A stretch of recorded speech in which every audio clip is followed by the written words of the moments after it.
स्वागत है दोस्तों आपका आपके अपने चैनल संस्कृत माला में। साथियों, कैसे हैं आप सभी। साथियों, आप लोगों के समक्ष में आज एक विषय लेके उपस्थित हुआ हूं। यह कोई कक्षा का विषय नहीं है। जैसा कि आप सभी जानते हैं, अभी हमारे देश में जनगणना शुरू होने वाली है, तो यह विषय उसी से संबंधित है। साथियों, अभी जो जनगणना शुरू होने वाली है उसमें आप लोगों के समक्ष बहुत सारे प्रश्न पूछे जाएंगे। जो भी आपके द्वार पे जनगणना करने आएंगे, जो भी प्रगणक आएंगे, वो आपसे कई सारे प्रश्न पूछेंगे। तो यह विषय यह है कि एक पहल है संस्कृत भाषा के लिए। आप संस्कृत भाषा को केवल भाषा तक सीमित न करें, क्योंकि संस्कृत भाषा से ही हमारी संस्कृति की पहचान है।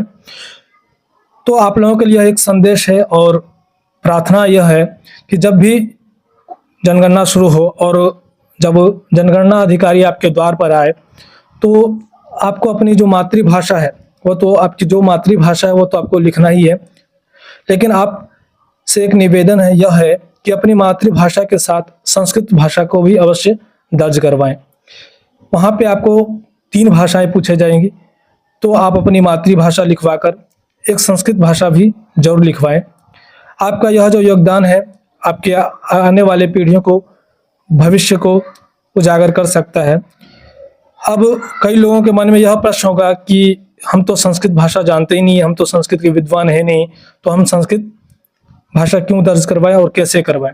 तो साथियों, यही जो आज तक डर बना रहा है और यह जो भ्रम है आपका कि संस्कृत में नहीं जानता हूं तो संस्कृत के लिए मैं क्या ही करूं, इसी डर के कारण और इसी सोच के कारण यह संस्कृत भाषा हमारा आज पीछे रह गया है। तो ऐसा नहीं है, ऐसा बिल्कुल भी ना सोचे कि मैं संस्कृत नहीं जानता हूं तो मैं संस्कृत भाषा क्यों दर्ज करवाऊं। यदि आपको संस्कृत की थोड़ी सी भी जानकारी हो, चाहे वो श्लोक, मंत्र या सामान्य शब्द ही क्यों ना हो, तो आप संस्कृत भाषा को भाषा के रूप में अवश्य दर्ज करवाएं। आपका यह छोटा सा प्रयास बहुत ही लाभप्रद होगा। संस्कृत भाषा पर आपका उतना ही अधिकार है। जिस भाषा को लोग जनगणना में लिखते हैं वही भाषा आगे बढ़ती है, जैसा कि आप लोग जानते हैं। तो इससे यह होगा साथियों कि आप, कई लोग बोलेंगे कि यह भाषा हम क्यों दर्ज करवाए। तो देखिए, अगर आप अपनी संस्कृति को बचाना चाहते हैं, अगर आप संस्कृत की रक्षा करने चाहते हैं, अगर आपको थोड़ा सा भी लग रहा हो कि हमारा संस्कृत आज किस दशा में है, तो इसके लिए आप एक प्रयास तो जरूर ही कर सकते हैं। अगर आप यह छोटा सा प्रयास करते हैं तो इससे क्या होगा कि जब लाखों नागरिक, जब लाखों देशवासी संस्कृत को अपनी भाषा को चुनेंगे, संस्कृत को भाषा के रूप में चुनेंगे, तो यह जो सरकारी रिकॉर्ड है उसमें जाकर क्या हो जाएगा, यह एक प्रूफ बन जाएगा कि हाँ, संस्कृत को जानने वाले लोग भी हैं। तो इससे होगा क्या साथियों, जो भी आगे जो नीति बनेगी, जो भी शिक्षा की नीति बने या कोई सा भी नीति बने विकास के लिए, तो उसमें कहीं ना कहीं संस्कृत का स्थान भी दिया जाएगा। अभी क्या है, कोई सा भी नीति बने या कोई सा भी शिक्षा की नीति बने, उसमें संस्कृत का कोई विशेष स्थान नहीं है। तो आप लोग यह प्रयास जरूर कीजिएगा, इस बात को ध्यान में रखिएगा। एक संदेश है, प्रार्थना है आप लोगों से कि भाषा के रूप में एक भाषा संस्कृत को अवश्य चुनिएगा। इससे आपका भविष्य और आपके आने वाली जो अगली पीढ़ी है उसके भविष्य के लिए ही है, और साथ ही संस्कृत भाषा के संरक्षण के लिए भी। आपके एक छोटे से प्रयास से साथियों संस्कृत भाषा को वह स्थान मिल सकता है जो उसने अभी खो दिया है। कहीं ना कहीं साथियों इसका जिम्मेदार हम खुद ही है। जो अभी संस्कृत भाषा की जो स्थिति है उसका जिम्मेदार कहीं ना कहीं हम लोग खुद ही है। अगर आप ऐसा करते हैं, अगर भाषा में आप एक संस्कृत भाषा का भी दर्ज करवाते हैं, तो इससे होगा क्या कि जो भी आधिकारिक डेटा जाएगा सरकार के पास, जो भी ऑफिशियल डाटा जाएगा, उसमें क्या होगा कि संस्कृत भाषा का भी अपना एक संख्या रहेगा, कितने लोग हैं संस्कृत को जानने वाले, और सरकार भी इस चीज़ पे ध्यान देगी कि हाँ, संस्कृत बोलने वाले की संख्या है। ठीक है, तो हमारे लिए भी सरकार कुछ करेगी। और इससे ये होगा साथियों कि जितने भी संस्थान है, संस्कृत के स्कूल है, कॉलेज है, विश्वविद्यालय है, इसके लिए भी नए नए जो भी वैकेंसी आती है इसके लिए भी सोचा जाएगा। देखिए, अगर संस्कृत की यह जो अभी दशा है उसके कारण क्या हो रहा है कि पहले से भ्रम बैठ गया है इसमें कि हम तो संस्कृत में कुछ कर ही नहीं पाएंगे, संस्कृत मृत भाषा हो गई है।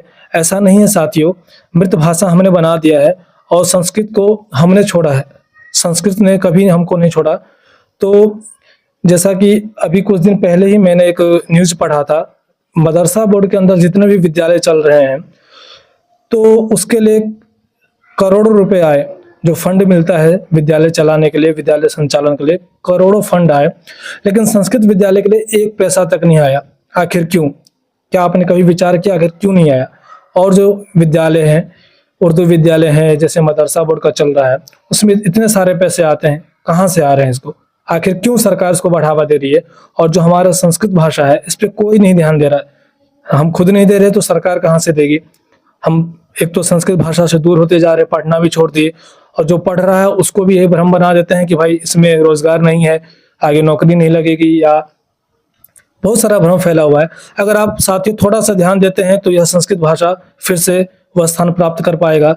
नहीं तो अगर आप ध्यान नहीं दिए, यह एक अवसर है आपके पास अभी, अगर इस अवसर का आपने लाभ नहीं उठाया तो फिर से वही संस्कृत भाषा एक पूजा पाठ की जो भाषा भी बन चुकी है, जो भ्रम बैठ गया है कि संस्कृत भाषा बस पूजा पाठ के लिए, बस वहीं तक सीमित रह जाएगा, या आगे नहीं बढ़ पाएगा। तो संस्कृत के उज्जवल भविष्य के लिए और आपके आने वाले अगली पीढ़ी के लिए, अपने भविष्य के लिए आप यह 3 काम जरूर करें। सबसे पहले आपको क्या करना है, जब भी जनगणना शुरू हो और आपके अधिकारी कोई आए आपसे जनगणना करने के लिए आपके पास, तो भाषाओं की सूची में एक संस्कृत भाषा को अवश्य लिखवाए। यह पहला काम ये करना है।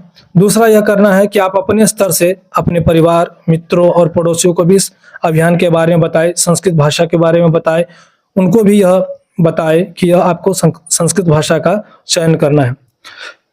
और तीसरा यह करना है कि इस महत्वपूर्ण जानकारी को आप सोशल मीडिया पर हो या अपने स्टेटस पे जरूर डालिएगा। संस्कृत भाषा के लिए एक पहल है, एक अपील है, और यह अवसर आपसे छूटे नहीं। आप इतना संस्कृत के लिए, अपने देश के लिए तो कर ही सकते हैं, संस्कृत बचाने के लिए। साथियों, इस बात को आप लोग जरूर ध्यान रखिएगा, क्योंकि एक छोटा सा प्रयास आपको संस्कृत की भाषा के लिए भविष्य बना सकता है, आपका भविष्य बना सकता है। यह आप लोगों से मेरा संदेश है, एक विनती है, आप लोग इस बात को जरूर ध्यान रखिएगा। संस्कृत भाषा को भाषाओं की सूची में अवश्य दर्ज करवाइएगा। धन्यवाद साथियों।